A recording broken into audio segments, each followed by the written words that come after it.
Harga emas mendatar 100 tahun yang lalu. Kalau simak graf emas, kita dapati harga emas tidak naik lebih 100 tahun. Ya, lebih 100 tahun iaitu semenjak 1883. Graf harga emas mendatar sahaja. Persoalannya kenapa?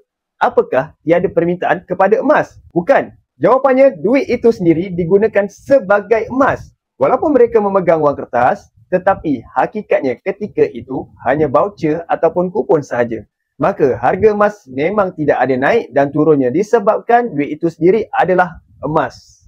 Masih ingat zaman sekolah dahulu? Pihak sekolah mengadakan kupon untuk hari kantin dan hari usahawan.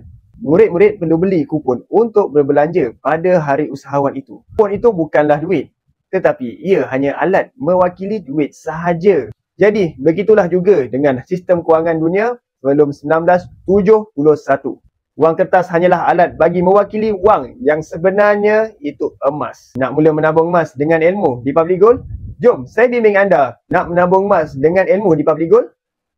Jom saya bimbing anda sebaik mungkin. Miskin di usia muda adalah pengalaman kehidupan anda. Tetapi miskin di hari tua adalah penjara kehidupan anda. Tambahkan bahan bacaan, tambahkan ilmu. Bagi yang berminat untuk mulakan tabungan emas pertama, boleh tekan butang mesej untuk saya bantu mulakan tabungan emas pertama anda secara percuma. Semoga perkongsian saya bermanfaat. Langkah pertama anda hari ini memberi impak yang besar untuk masa depan anda akan datang. Jangan lupa follow.